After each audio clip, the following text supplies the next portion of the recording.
Hi and welcome.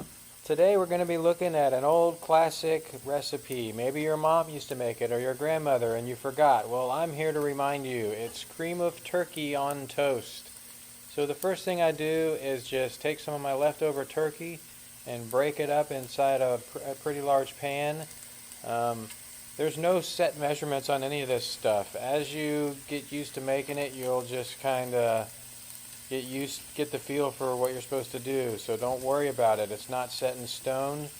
If you're pretty experienced at cooking, you'll be familiar with doing this kind of stuff. But just break up a pretty decent amount of turkey in a pan, however much you think you're going to want, or depending upon how much turkey you have left and how much you want to save for other sandwiches and things. And I'm just kind of stirring that around. I used mostly white meat. You can use all the meat in the turkey, dark meat, white meat too. Dark meat is good as well, it works. But now I'm adding some garlic, and this is just minced garlic. I buy it from the store already minced. I got sick of chopping up garlic, and this minced stuff seems to be pretty much the same thing. So I just put, I don't know, maybe that's a tablespoon or two of garlic, a couple forkfuls full of minced garlic in there. And you don't want to burn it. That's something else, is you want to keep the pan temperature pretty low, like medium low, because you don't want to scald the milk or burn the garlic. And then on top of your turkey, just pour in milk enough to cover it. And again, it's not set in stone. If you want a lot of gravy, so to speak, you can add more milk. Just basically kind of make it look like that. Just cover the turkey enough so that there's sauce on all of the turkey or gravy or whatever you want to call it. I guess it would be cream. And so next you need to add some flour to thicken this up and get some texture to it. And I just use a sifter, so I kind of make a little pool in the middle. I move all of the meat to the outside in a ring around the outside, and then make the middle to where it's mostly milk. And you're going to want to use some type of sifter so your flour doesn't clump up. If you're familiar with cooking, you already know this, but if you just dump a spoonful of flour in there, it'll just all be in big clumps. So I've been liking this strainer method. I just use this wire mesh strainer, and I pair that with a whisk because I think a whisk does a real good job at breaking the flour up. And I sift that flour in there and just stir it up. So we're going to do that now and get that going.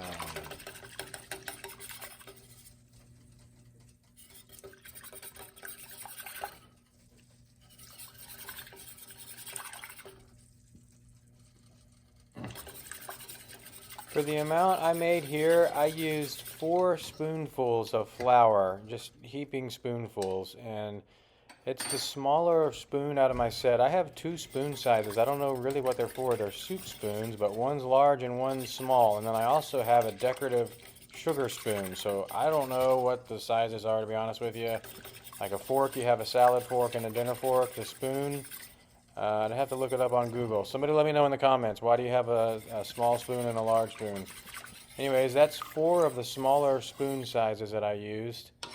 So you just kind of then stir that up, and again, keep the heat low, medium low.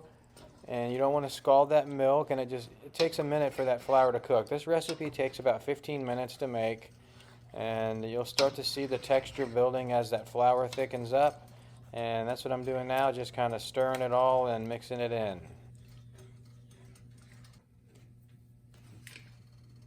Next, I'm going to add a little bit of butter, and I just put 5 pieces in.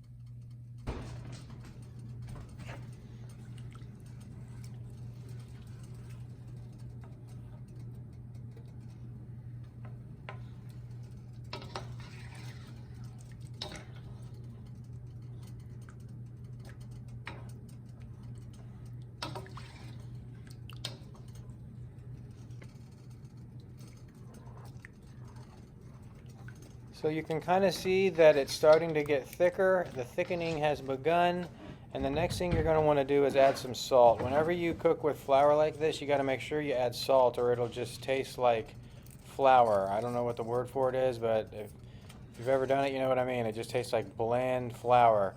So add a pretty good amount of salt, and I'm using kosher salt, and I put 4 or 5 pinches of salt in there. It takes a pretty good amount to do a dish that big. I mean, that's a lot of milk and flour.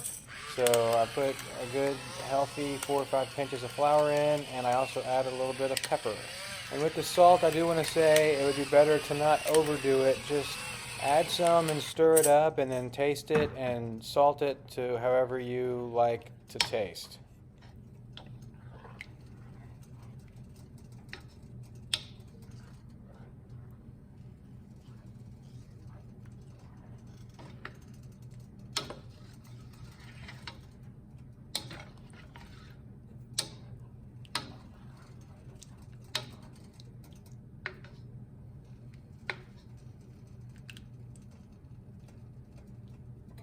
By now you can see that it's really started to get thicker, so it's time to make some toast. I take my toast right out of the freezer and put it in, and you want to toast it pretty good in my opinion. I like my toast pretty firm so it can hold the gravy and not be just mushy.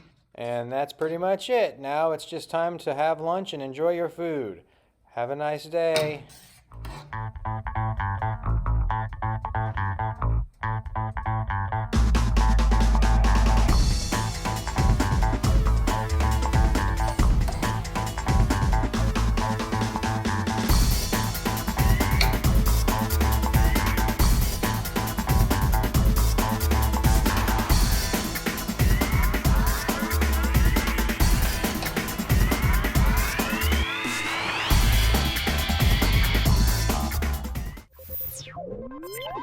You